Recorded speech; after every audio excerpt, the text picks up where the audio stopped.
Muy buenas noches, bienvenidos a otro programa más increíble en esta carrera, en este camino aventura que hemos decidido participar, ¿no es cierto?, del acontecer regional, porque estamos expectantes de lo que va a pasar este 13 de junio. Aquí comienza el segundo capítulo de Días de Noche, invitado por el candidato a gobernador por la región de Arica y Parinacota, este primer gobernador electo, lo cual nos tiene a todos obviamente muy conectados con esta gran y posible realidad de finalmente cumplir tantos sueños como región, tantos anhelos que van a estar de la mano del trabajo mancomunado que hagan los constituyentes electos, que haga el gobernador, que hagan los alcaldes electos y obviamente siempre cuando hay buenas relaciones, hay una sintonía, hay una dinámica de sinergias dentro del poder, entendemos que finalmente los que ganan son los ciudadanos. Hoy tenemos ya conectado a Jorge. ¿Dónde está Jorge? ¿Cómo estás, Jorge? Muy buenas noches. Muy bien, Daniel. Siempre es un agrado estar conversando contigo en este programa Días de Noche, este nuevo espacio que un poco lo hacemos para conversar de actualidad y de lo que hay de desafíos para la región, ¿no? Hoy tenemos también un desafío muy importante que es la redacción de la nueva Constitución y bueno, todos nosotros que votamos por la apruebo entendíamos que era muy necesario enfrentar todos estos procesos que el país necesitaba, sobre todo estos procesos de cambio, estos procesos transformadores que de manera muy necesaria se hacía palpable para la ciudadanía. Oye, igual me siento un poquito culpable, te lo tengo que decir, porque no creo que te hayas puesto camisa blanca porque ayer yo te molesté con la amarilla, ¿verdad? Esto es totalmente fortuito. No. Fortuito. Ay. Oye, están todas en el lavado las camisas, las 7 camisas están ahí lavadas. Las 7 camisas, maravilloso. Oye, mira, hoy nos visitan y vamos a conversar con dos super mujeres. Una tuvo unos problemitas técnicos al parecer y se cayó la conexión, pero seguramente va a reingresar. Así que vamos a saludar, Jorge, a Gigliola Carlevarino. ¿Cómo estás, Gigliola? Bienvenida a Días de Noche. Hola, gracias. Muchas gracias, Daniel. Hola, Jorge, ¿cómo estás? Gracias por invitarme. Gigliola. Saludos a todos los que están viendo. Muchas gracias por esta conversación que se ve prometedora. Así es. Oye, Gigliola, lo que pasa es que, bueno, lo anunciábamos, Jorge, también está la Caro Videla, que es constituyente electa, ¿verdad?, por el Distrito 1 junto a Jorge Abarca y Poliana. Que básicamente ya empiezan a empoderarse. Tengo entendido que la primera semana de julio estarían asumiendo estas responsabilidades de empezar este proceso que a todos nos tiene, a todos los que votamos por el apruebo, ese más de 80 y tantos %, ¿no es cierto?, que en un plebiscito votó el apruebo, hoy también se encuentra de frente a decisiones, por ejemplo, con candidatos que no fueron por el apruebo, que finalmente fueron por el rechazo. Entonces hay como todo una necesidad, creo yo, de poder explicar bien de dónde salen las bases políticas, las bases de acuerdo, la sustentabilidad finalmente o lo vinculante que van a ser en el futuro personajes como tú, Jorge, cuando seas gobernador, y cómo vas a interactuar con, por ejemplo, los constituyentes y los alcaldes, así a modo de empezar mientras la Caro se conecta, porque después nos vamos a ir a ver el tema de los derechos de las mujeres y todo lo que tiene que ver en esta nueva redacción. Pero ¿te hace sentido básicamente lo que estoy planteando, que tiene que haber una gran alianza y que esto finalmente no es un trabajo de una persona, sino que básicamente es tener a todas las energías conectadas para que pueda funcionar lo mejor para la región, en el fondo? Oye, desde luego, es un proceso súper complejo que se inicia con una nueva constitución. Se inició en realidad con un plebiscito, que fue el plebiscito del apruebo, ahora con la elección de los convencionales constituyentes. Después viene esta tremenda y noble misión que va a tener los 3 constituyentes electos de la región, más los constituyentes aymaras, de reponer aquella dignidad regional que muchas veces habíamos perdido, ¿no? Y no solamente desde lo regional, porque uno elige constituyentes para el país, para que provoquen los cambios que se requieren. Y nosotros tenemos como próximo gobernador, tenemos que tener la capacidad también de transformar también las regiones, ¿no? De que este proceso también se lleve desde lo regional. Así que es un tremendo desafío que tenemos que enfrentar y claro, hubo dos dos formas muy marcadas de vivir el proceso del plebiscito. Unos que votaron por la apruebo, otros que votaron por el rechazo o votaron o hicieron llamado a no votar porque decían que cambiar la Constitución no sirve de nada. Que era un gastadero de plata. Me acuerdo de haber escuchado un argumento de ese tipo. Caro, te tenemos ahí por fin o no te tenemos, desmuteate. Perdón, se cayó la conexión, tuve que rápidamente conectar el compu a la conexión del teléfono porque la de la casa no sé qué le pasó y voy a... No, sí, no nombrarme compañías, porque fíjate que yo pasé mucha radio y una vez me llegó un reclamo porque las mencionaba, así que no vamos a hablar de compañías de internet. Oye, chiquilla, ahora sí que está la Caro y Gigliola, Carolina, hablábamos mientras estabas recuperándote ahí de la conexión, Caro, de lo importante es que hayan buenas relaciones dentro de las autoridades que van a velar por el futuro de Arica, en el sentido de que esto no es una pega independiente, sola, salomónica, absoluta, sino que tienen que conversar alcaldes, municipios, ¿verdad?, constituyentes ahora, para tener una mirada como súper integral, y eso es antes de meternos al tema propiamente tal de los derechos de la mujer, en lo que va a ser esta nueva redacción de Carta Magna.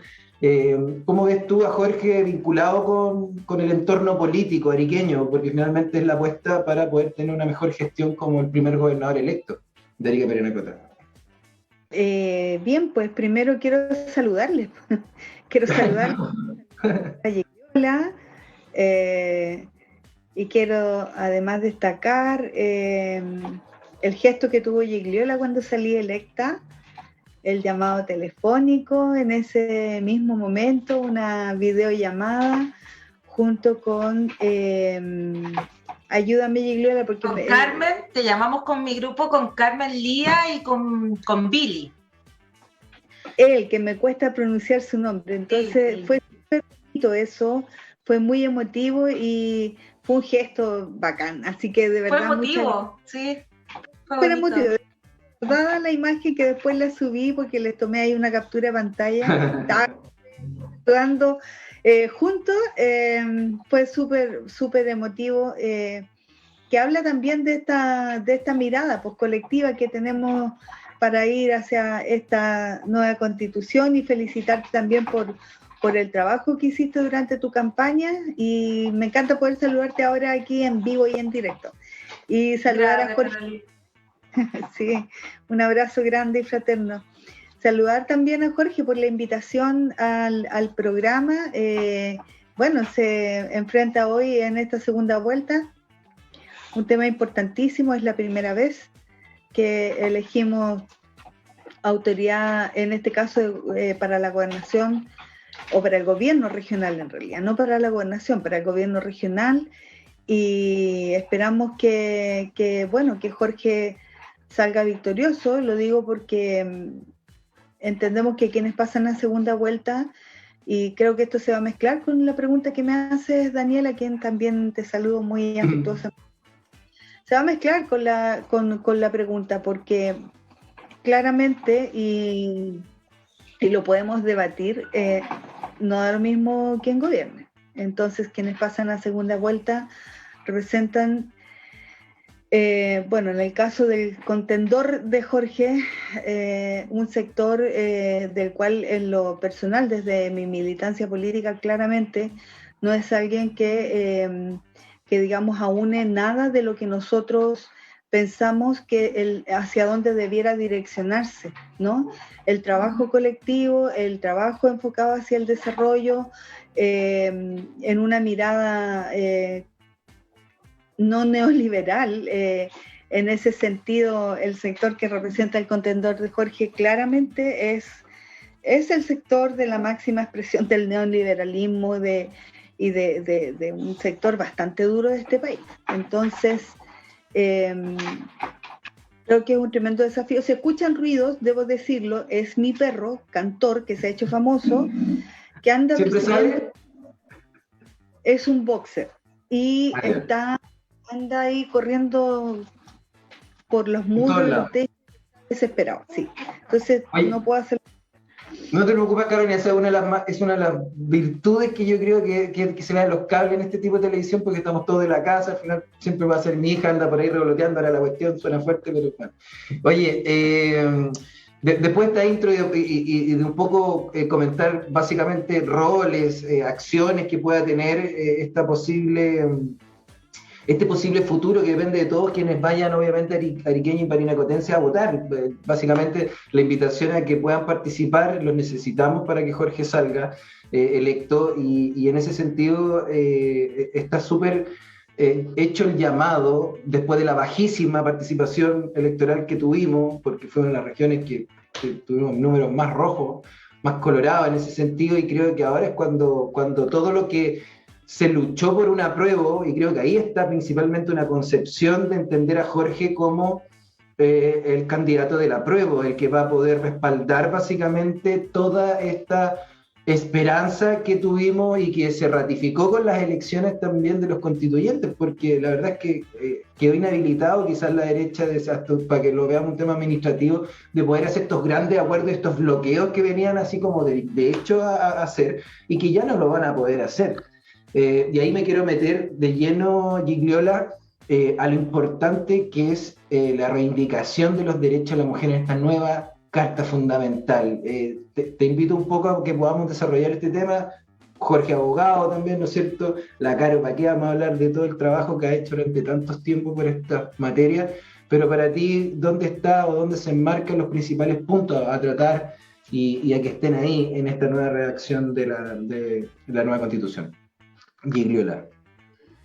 Bueno, la verdad es que para mí es un espacio de creación, bueno, no solo para mí, es inédito, pero ¿por qué digo yo que es un espacio de creación sumamente importante? Es como amplio y a la vez profundo, porque es primera vez, no solo en Chile, ¿cierto?, en el mundo, que tenemos una convención. Primero, una convención constituyente elegida de la forma que fue elegida. O sea, en Chile nunca se había elegido de esa forma, y vemos que además quedó muy, muy diversa, que para mi gusto es como el ideal de una convención constituyente, ¿ya? Muy diversa en cuanto a estratos sociales, en cuanto a estudios, en cuanto a... En fin, es lo ideal, ¿ya? Hay que pensar que antiguamente alguna vez tuvimos una convención constituyente, pero que fueron personas elegidas a dedo, ¿cierto? Como personajes muy ilustres, ¿cierto? Académicos, pero que sabemos que no necesariamente están ligados a las personas que viven las realidades que luego se reglamentan.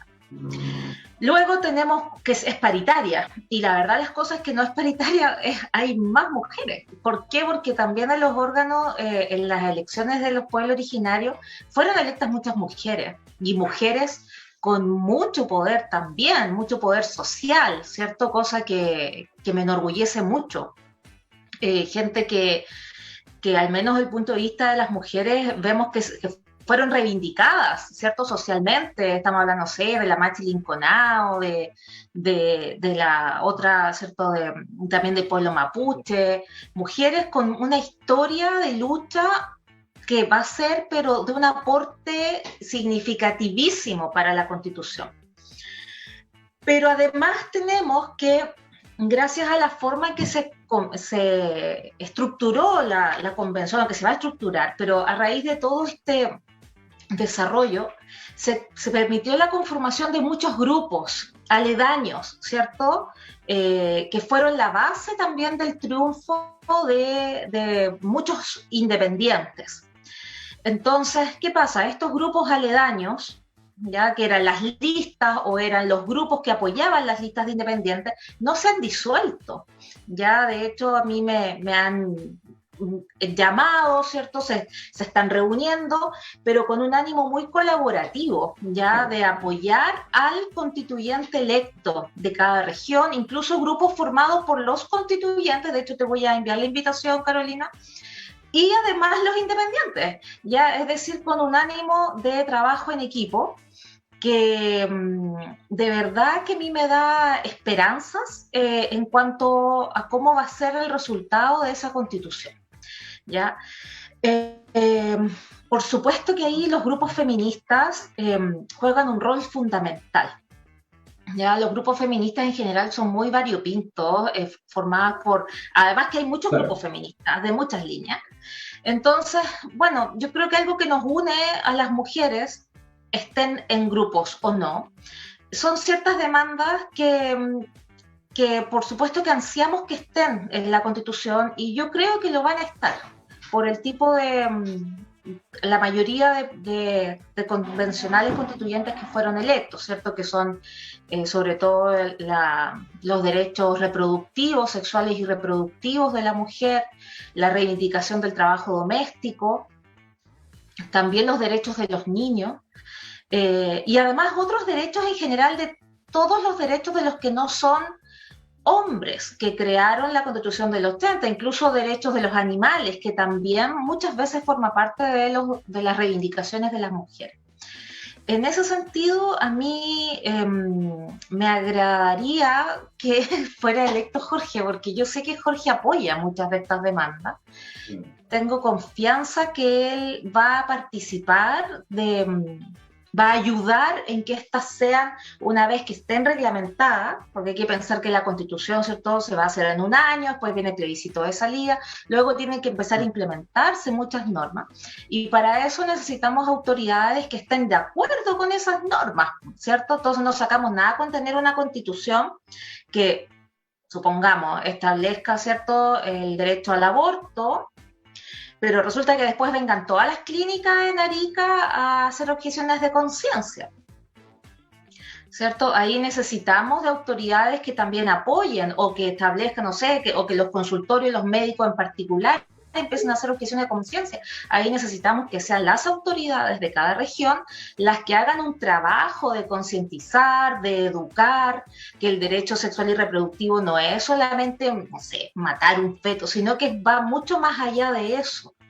Y en eso el gobernador, ¿cierto?, el alcalde juegan un rol fundamental.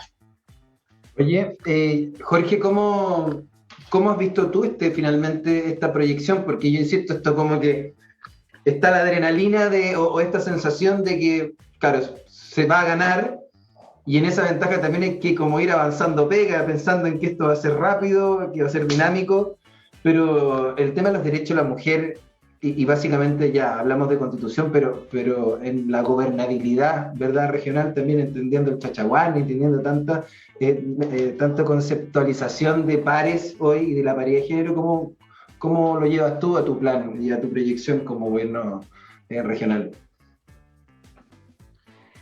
Va a ser un proceso bien intenso, ¿no? No tan solo de instalación de un gobierno regional que va a tener que implementar modelos de gestión, procedimientos distintos, porque no podríamos pensar en seguir utilizando la misma fórmula de este gobierno regional, ¿no?, que tenía una ejecución presupuestaria muy baja, y cero capacidad de proyectar la región a un futuro y a un progreso distinto, a cambiarle la cara a la región. Cuando uno lo piensa de esa manera, uno tiene que empezar a pensar también en paralelo de qué manera se va a mejorar indicadores, ¿no?, de ejecución del presupuesto regional, entre otros más. En paralelo también hay que mirar la manera en que se van a ir incorporando todos los servicios públicos que se traspasan en facultades y competencias a los gobiernos regionales.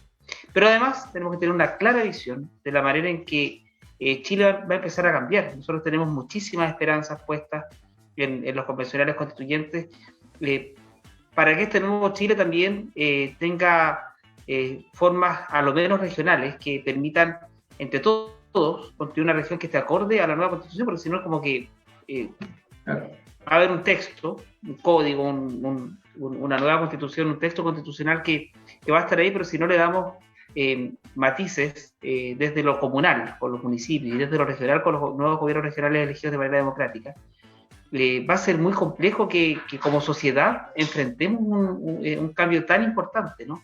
Hay muchas expectativas de pasar de un Estado subsidiario a un Estado solidario, en donde se reconozcan no solamente los derechos de las mujeres de manera fuerte y clara, sino también muchísimas garantías sociales que esperamos existan de manera muy, muy elocuente.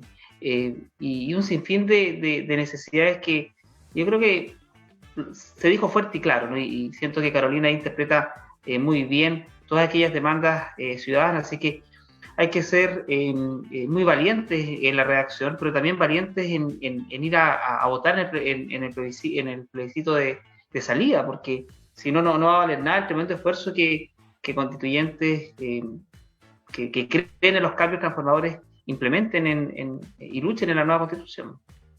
Oye, Caro, yo te conozco hace harto tiempo, bueno, hasta incluso, bueno, por mi viejo, y sé de tu historia política, tu historia de convicciones, porque no siempre, y sobre todo después la historia,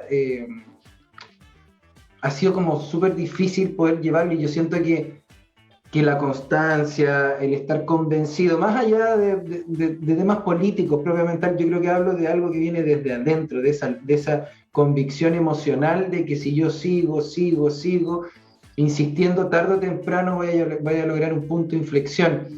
Y hoy tú, por ejemplo, vas a ser parte de la historia, o sea, yo me imagino de la emoción que es poner tu firma, más allá de un tema de participación, pero en algo que era tan imposible, vos, Caro, o sea, si yo me imaginaba esto que me dijera hace 5 años atrás del apruebo, yo no me lo imaginaba, o sea, ni en la mejor fantasía, porque siempre era el típico, esto es inconstitucional, cuando te metías en la Cámara de Diputados, esto no, porque, o no, entonces, que se haya abierto esa ventana, y hoy tengamos la oportunidad de tener un candidato que estuvo, como que es el candidato de este balotaje, ¿no es cierto?, que estuvo y que está con el apruebo, no sé, como no podemos perder esa oportunidad después de tanto que costó, no sé si me caché la reflexión, Caro. Mira, me gustaría referirme a varias cosas que todas van a ir enfocadas a ello. Yo me parece que es súper importante también, como para partir la conversación, decir que, bueno, con Jorge, todos saben que, bueno, yo pertenezco a un partido político, siempre lo digo, soy militante del Partido Comunista, lo digo con mucho orgullo además. También todos saben que nosotros no llevamos candidato a gobernador en estas pasadas elecciones, y que el candidato de nuestro pacto fue Orlando Vargas, ¿no? Y ahí lo que hicimos fue hacer un trabajo que permitiera tener una mirada colectiva para una propuesta programática, ¿no? Porque desde la lógica que nosotros planteamos, desde la lógica que plantea nuestro partido, más que es, lo voy a llevar un poquito más atrás. Mira, nosotros después de 40 años de exclusión en los espacios políticos, volvimos a ser parte de un gobierno, que fue el segundo gobierno de la presidenta Bachelet. Y eso fue posible, y solo fue posible, porque nosotros nos pusimos detrás de un programa y contribuimos a ese programa, que planteaba ser un programa transformador, ¿no? Entonces, por ejemplo, cuando Daniel, mira, tú dices que hace, no sé, 5 años, así como que si nos hubiéramos imaginado, no sé, pues salir a hacer campaña por el apruebo era impensable. Bueno, cuando íbamos en ese camino de este segundo gobierno también era impensable, por ejemplo, la educación gratuita. Es decir, restablecer el derecho a la educación, restablecer la educación como un derecho, y era impensable, y tuvo todas las resistencias, ¿no? Entonces, bueno, apoyamos ese programa, contribuimos a ese programa, ganó la presidenta Bachelet y luego decidimos ser parte de ese programa, porque había ahí una propuesta de transformación.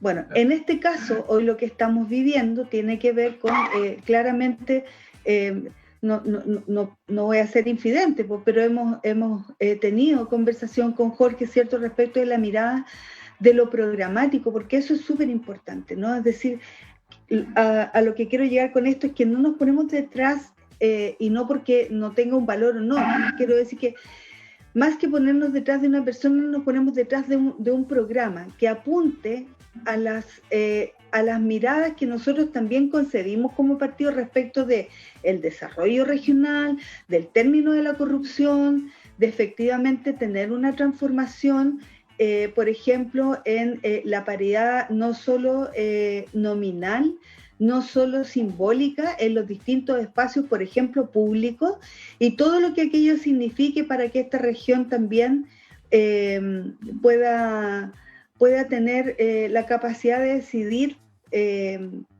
desde una participación amplia, además, por sus destinos.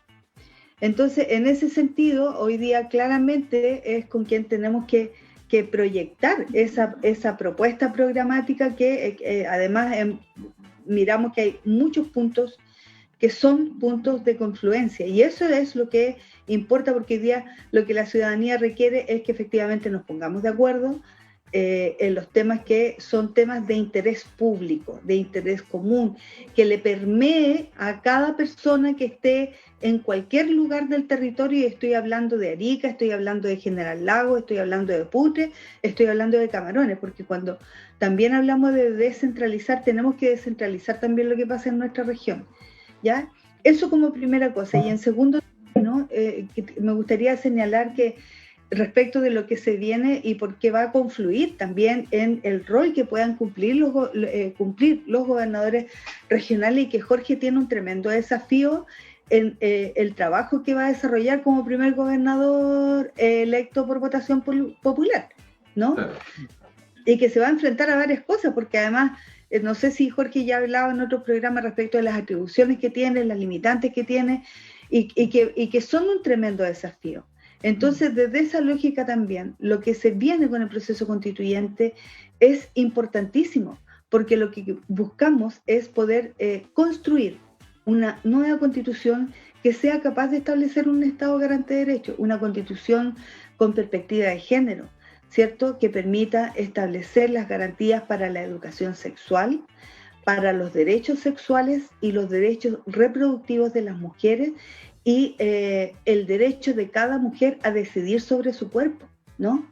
Entonces, garantizar, por ejemplo, si una mujer requiere hacerse un aborto, y ojo con esto, porque siempre se tiende a demonizar cuando hablamos del derecho a abortar, ¿ya? Que esté o no legalizado no significa que las mujeres en Chile no aborten todos los días, porque las mujeres abortan. El punto es en las condiciones y los riesgos por los que pasan y la experiencia traumática de un aborto. Entonces, lo que aquí se busca es que este Estado pueda establecer esa garantía, ese derecho para un aborto legal, seguro, gratuito, para que en forma voluntaria, cuando una mujer lo requiera, tenga ese derecho garantizado. Entonces, nos vamos a encontrar con mucha resistencia respecto de aquello. Y con esto termino. Respecto de la descentralización, que es un tema fundamental, ¿no? Esa descentralización que no debe traducirse, desde nuestra mirada, no debe traducirse solamente en la capacidad de decisión política, económica en el territorio, sino que tiene que ver con una lógica de transitar hacia la gobernanza. Cuando en el territorio, y Jorge, en algún momento cuando trabajamos en la Dirección de Desarrollo Comunitario en la Municipalidad de Arica hace hartos años atrás, en algunos espacios tuvimos estas conversaciones, ¿no? De cómo efectivamente los roles que tienen las instituciones desde una lógica de deconstrucción de este modelo neoliberal, poder transitar desde, por ejemplo, en los municipios, si tenemos una descentralización real, dejar de ser menos administradores de lo que hay en el nivel central y mutar a gobiernos comunales con amplia participación, y eso también tiene que ocurrir en las distintas instituciones que tienen directa incidencia en el desarrollo de la región, ¿no? Hay que mirar lo que ha estado ocurriendo. Yo siempre lo digo, y no solo ahora porque sea un precandidato para primaria, pero Daniel Jadue en la comuna de Recoleta ha dejado claramente establecido que es posible hacer gobernanza y establecer gobiernos comunales con amplia participación de la ciudadanía. Se me quedaron hartas cosas en el tintero, pero vamos a seguir. Claro, pero está bien, está bien. Oye, imagino cómo deben batir la lengua todos estos personajes que usted ve durante todo el día y aún tienen capacidad para estar a esta hora. Yo siempre me saco el sombrero por la gente que tiene que finalmente estar ahí al pie del cañón todo el día con agendas tremendas, y ahora más, me imagino, Caro, bueno, tú tenías experiencia en temas de alta dirección y cargos públicos, pero pero este es un desafío tan bacán, tan esperado, que yo creo que se hace con el corazón. Jorge, ¿cómo te tomás las palabras de Gigliola, de Carolina? Porque, claro, es una buena mochila de sueños, de pega, desafíos, que lleva tu futuro cargo, en el fondo. Sí, una mezcla de muchos temas, pero lo cierto es que en el país el único modelo que ha existido de descentralización con decisiones autónomas regionales, ¿no? Ha sido la Junta de Adelanto, y que para nosotros en Arica representa muchísimo, 6 décadas, ¿no? Y todavía seguimos hablando de la Junta de Adelanto de Arica. Y desde luego, Daniel Jaude en Recoleta ha implementado diversos espacios de solidaridad con aquellos ciudadanos que sufren, que en realidad no lo están pasando bien, ¿no? Incluso de acuerdo a las últimas estadísticas del Banco Mundial, 2,3 millones de chilenos han cruzado de familias de clase media a familias vulnerables. Y cuando miramos que era posible romper la colusión de las farmacias, por ejemplo, con instalación de farmacias municipales, farmacias populares, con las ópticas populares que se instalan a bajos precios, con productos de buena calidad, uno entiende que cuando hay un foco ciudadano y uno pone al centro las decisiones, la necesidad de las vecinas y los vecinos, se puede tener gobernanzas comunales y regionales eficientes. Ahora, evidentemente que esa es una responsabilidad que se tiene que ir construyendo, ¿no? Y no solamente desde una cúspide o una torre de marfil con un grupo selecto de intelectuales y de grandes pensadores que hagan de un gobierno regional algo exitoso, sino que es completamente al revés. Cómo la ciudadanía se impone para dar soluciones reales a las necesidades y carencias que actualmente existen en el país y también existen en la región. Y es posible, o sea, cuando uno mira modelos como la Junta de Adelanto, como lo que pasa en Recoleta durante estos últimos años, uno siente que hay esperanza de que estos procesos de descentralización lleguen de verdad a una autonomía de toma de decisiones en la región, que cruza por muchísimos temas, ¿no? Muy transversalmente, pero cuando uno tiene claridad de que es posible hacerlo, uno sabe perfectamente la manera en que se puede ir ejecutando estos procesos. Así que con mucha esperanza, ¿no? Con mucha expectativa de iniciar un trabajo conjunto en un nuevo gobierno regional donde se antepongan los intereses de las personas y no los intereses de grupos económicos o de partidos o simplemente de funcionarios que muchas veces estaban en la pelota, ¿no? Pero lo cierto es que hay que tomarse esto bien en serio. Lo que nosotros hagamos en este primer gobierno regional va a marcar incluso los gobiernos regionales siguientes.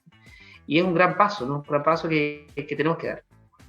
Oye, chiquillo, solamente no está en la pauta, pero yo vengo de estar un año en Santiago en peleas bien cototas, sobre todo con el tema de las pensiones.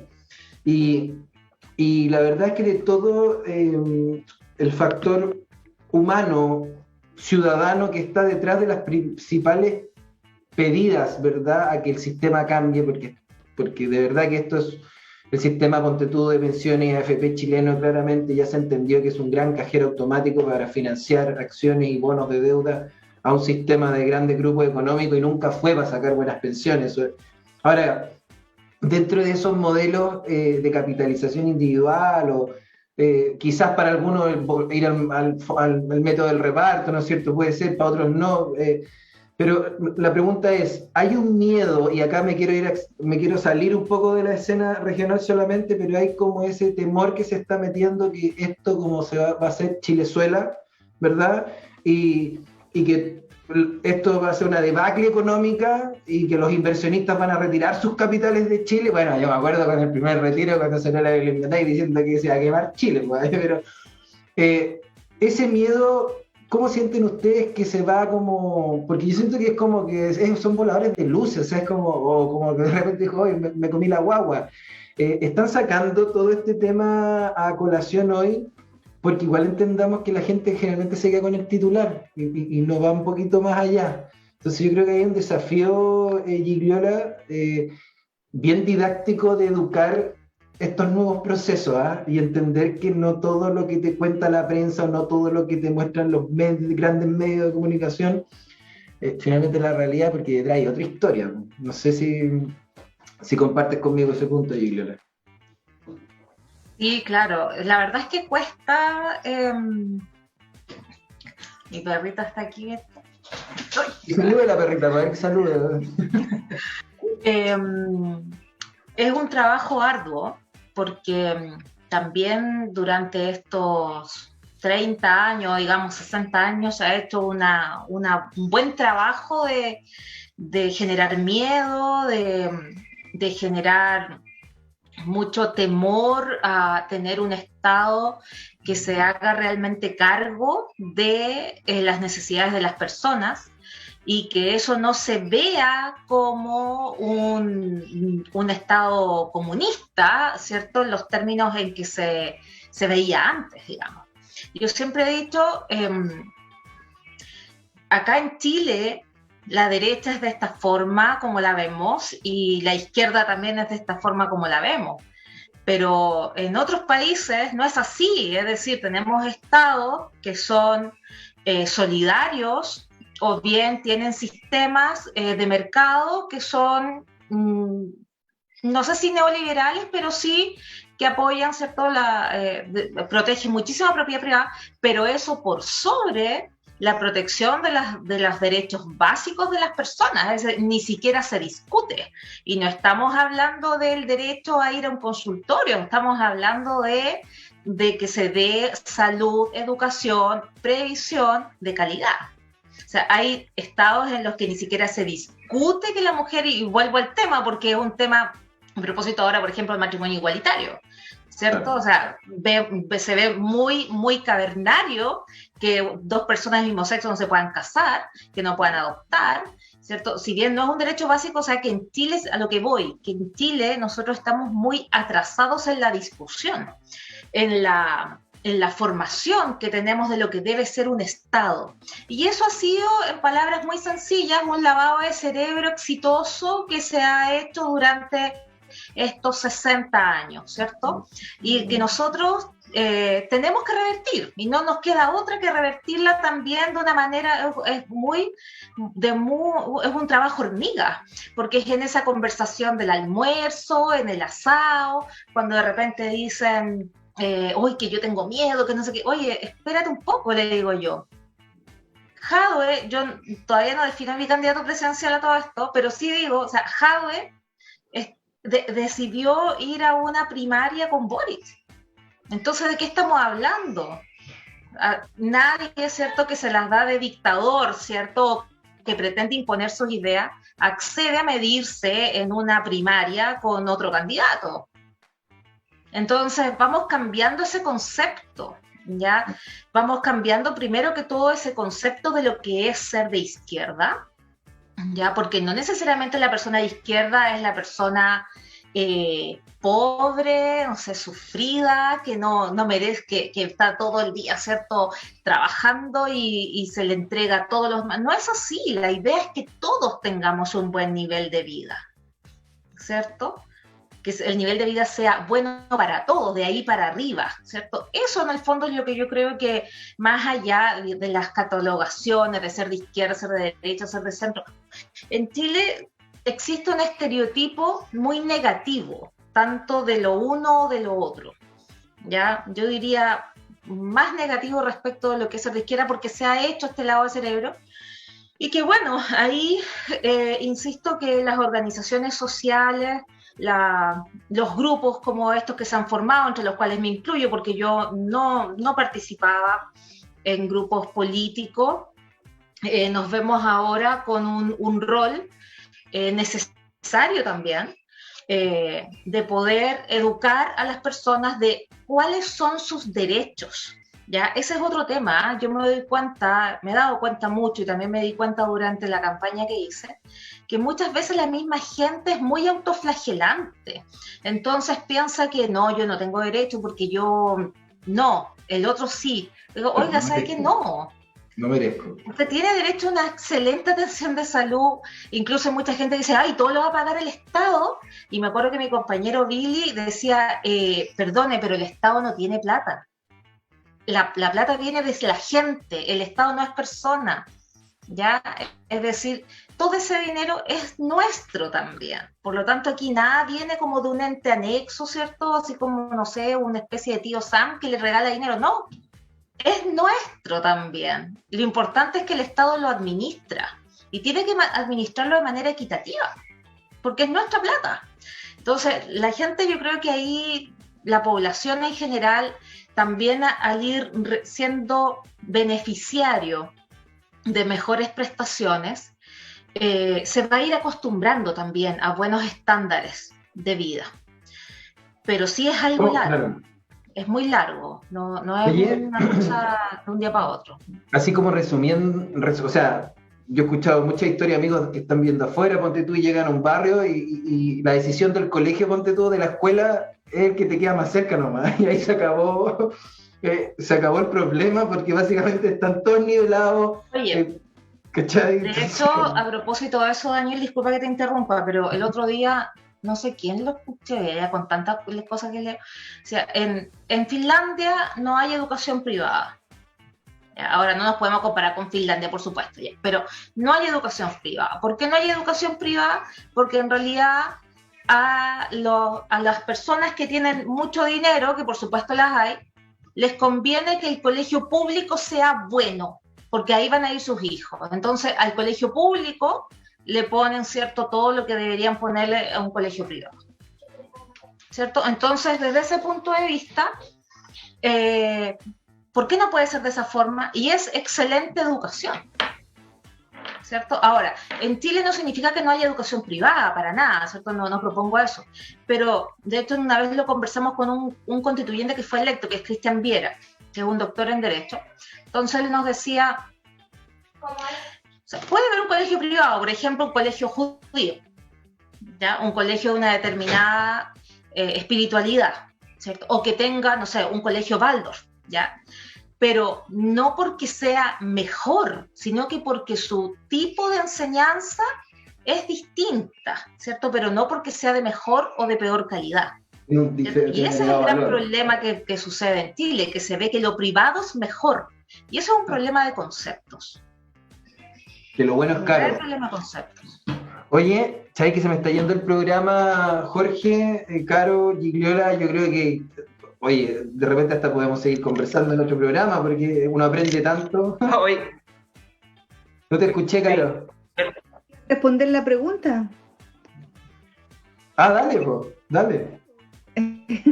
Es que hiciste la pregunta respecto de, dijiste que era para todos, la pregunta respecto de cómo abordamos esto, de estas amenazas de Chilezuela y de todo aquello, ¿no? Claro. Entonces, qué importante señalar que esa amenaza plantea dentro de muchas cosas que vamos a perder el trabajo, que va a haber mucha cesantía, que no va a haber mejor calidad en la salud pública, que va a pasar todo lo que ha pasado durante todo el gobierno de Piñera.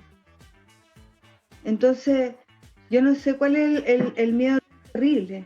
En el gobierno de Piñera, hoy día la cesantía en la metropolitana ya sobrepasó los 2 dígitos.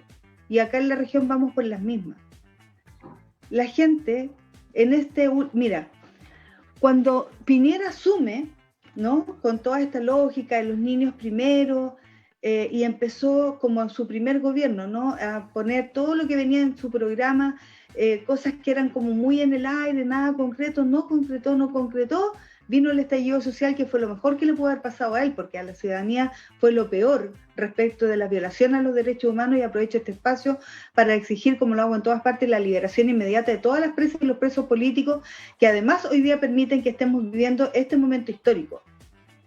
Por otro lado, las mutilaciones, los asesinatos a los cuales el presidente La Cuenta, que de ayer no hizo ninguna referencia, no pidió perdón, una cuenta pública vergonzosa, quiero decirlo. Todo aquello es parte de ese imaginario de terror que nos han querido meter, ¿cierto? Y entonces, bueno, le vino muy bien esta revuelta social, luego vino la pandemia. Desde la revuelta social nunca nadie más habló del programa de Piñera, porque no tenía un programa. Y luego con la pandemia se desnuda la brutalidad de este modelo neoliberal que tenemos que que tenemos que desterrar desde el trabajo de la nueva Constitución, primero sacando esta lógica del rol subsidiario del Estado para poder establecer un rol social de derechos en un Estado que pueda establecer garantías de derechos. Entonces, mira, toda esta demonización me parece que la ciudadanía la ha estado viviendo, pero con todo lo que se instala, no hemos sido capaces incluso de darnos cuenta que ese Chilezuela del que tanto hablaban llegó con Piñera. Llegó, entonces, claro. Estamos hablando cuando hablamos de aquello. Entonces, en esta pandemia, la pandemia se ha sostenido con las trabajadoras y los trabajadores de este país, con su fondo de seguridad, con el retiro del 10%, primero, segundo, tercero, probablemente el 4%, o el retiro de todos los fondos, como hoy día en estos ataques desesperados por castigar a Piñera, su sector conservador, que sea enriquecido de una manera insultante para la clase trabajadora de este país. Todos esos sectores que hoy día lo quieren golpear de distintas formas por el haber propuesto ayer el matrimonio igualitario, un proyecto que viene del gobierno anterior, que estuvo durmiendo y que hoy día parece que fue su salvavidas. Eso me parece impresentable, pero en definitiva ese Chilezuela lo estuvimos viviendo y creo que es importante comenzar a salir de esta lógica de los comunistas come guagua, de los chicos y las chicas que salieron a movilizarse, hombres y mujeres, las diversidades de mujeres, las disidencias sexuales, las diversidades sexuales, salieron a la calle porque tengo una diferencia cuando Gigliola plantea esto de que hace 60 años, lo hago con altura, digamos, de debate. Yo creo que nosotros tuvimos una etapa en este país que fue la época del 70 con un gobierno de la Unidad Popular que fue transformador y que este mismo sector conservador asoló desde un golpe de Estado y con todo lo que vino después. Entonces nosotros tuvimos la posibilidad, de hecho a propósito de los 50 años que se cumplen ahora del gobierno del programa de la Unidad Popular, que fue realmente transformador. Era un tiempo donde la cultura, ¿cierto?, ocupó un papel y un rol trascendental en la construcción de ese gobierno de Unidad Popular. Y entonces hoy estamos mirando todo esto que se viene y me parece a mí que es tiempo de hablar de desmitificar y de también identificar, porque eso es lo que ha pasado y el contendor que tiene Jorge Díaz claramente representa ese sector que sustentó la dictadura, que la avaló, que festinó, que se enriqueció ese sector con este modelo neoliberal brutal, incluido el presidente que en plena pandemia, ¿cierto?, incrementó su fortuna en más de un 70% en un año. Eso es vergonzoso. Eso es más que Chilezuela y que todo este imaginario que puedan estar tratando de instalar. Perfecto, Jorge. Creo que tengo derecho a réplica. Sí. Me retracto. Yo también quiero meter la cuchara. Me retracto. Fue una confusión de años, no más, pero que más bien decir desde el comienzo del gobierno militar. Por supuesto que no puedo hablar para atrás, es desde el comienzo del gobierno militar. Nada más que eso. Ya, Jorge, vale. Ya para el cierre porque se me fue volando la hora. Pues sí, cortito, cuando le encuentro razón a ambas, no tanto a Gigliola como a Carolina, en lo que expresan. Cuando miramos lo que pasó en el país con la pandemia, se empezó a desnudar la pobreza. Cuando empezaban los primeros fallecidos por COVID-19, salía el subsecretario de Salud indicando toda la cantidad de enfermedades base que tenía el fallecido. Pero después pudimos dar cuenta que la enfermedad base era la pobreza y era la tremenda desigualdad que existe en nuestro país. Y evidentemente que hay ciertos aspectos que requieren cambios profundos. Yo escuchaba a la Gigliola decir, sí, el sistema de pensiones, el sistema previsional. O sea, en este país da la impresión de que prácticamente llegar a ser viejo, a ser adulto mayor, es sinónimo de llegar a ser pobre, porque finalmente cuando tú no estás en una etapa laboral activa, recibes una pensión paupérrima. Y eso en realidad no es un país, es un mercado cruel. Y cuando tú dejas a la regulación del mercado aspectos tan importantes como la forma en que se sustenta la vida de un adulto mayor, eso es terrible. Ahora, comparto con Carolina, claramente faltó como la verdadera cuenta del presidente de la República, de Piñera, ¿no? No dijo nada de los 465 traumas oculares que ocurrieron durante este periodo. Nada se dijo de la cifra de desempleo que bordean el 10,2% en el país, 10,2% de cesantes. Fíjense ustedes que las llamadas que han hecho de auxilio, ¿no?, por violencia de género, aumentaron en un 43%, y más del 46% de la población indicó que tenía algún tipo de presión vinculada a algún proceso en esta pandemia, no solo por el encierro, sino que también por la angustia económica que se está viviendo en los barrios y en las poblaciones. Pero una de las más preocupantes es la cantidad de estudiantes que un poco se ven expuestos o con algún tipo de señal por desnutrición, que supera los 19.000.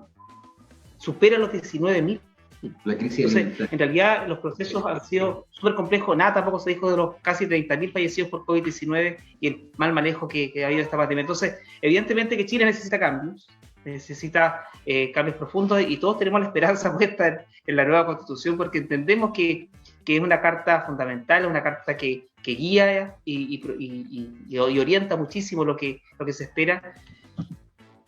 Y todos tenemos muchos sueños, ¿no?, que cumplir para nosotros, para nuestras familias, para nuestros hijos, y yo tengo clara convicción de que Carolina va a poner el tono ahí necesario en este proceso. Y desde luego podríamos conversar toda la noche, ¿no?, de estos procesos, pero lo cierto es que quedan días para que este proceso, a lo menos desde lo regional, pueda cambiar y podamos tener un gobierno regional, ¿no?, que también permita estos cambios profundos que se tienen que realizar. Yo tengo así como la esperanza, y tengo como, siento la energía que fluye para esto, de verdad que lo siento desde que llegué, y yo debería estar en Santiago y no sé por qué llegué y me quedé, y hasta como que siento que cambié pasaje y dije, bueno, esta es la tremenda oportunidad, así que vamos con todo que se puede. Chiquillos que nos están mirando, oye, para despedir solamente tengo saludos que les mandaron, chiquillas, aquí a quienes nos están mirando a esta hora, por Proyecto H. Mira, dice, hola, Ana Luisa dice, hola Jorge, Ana Luisa Suazo Vázquez, Claudia Andrea Rojas Cisternas manda aplausos, Maraboli, Claudio, saluda a Jorge Díaz Ibarra, Samuel Pararica nos dice, vamos Jorge con todo, Paula León manda aplausos, María Alejandra Medel dice, Jorge Díaz, el mejor gobernador.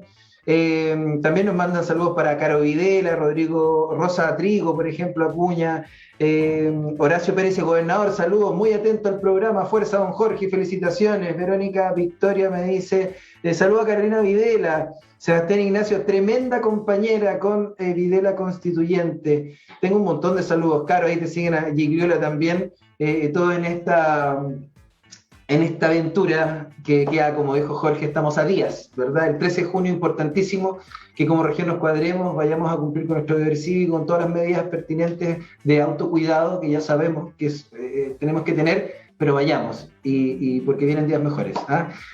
Muchísimas gracias por la sintonía, y a ustedes, queridas invitadas, Gigliola, un gusto conocerte. Caro, qué rico verte, aunque sea por la pantallita.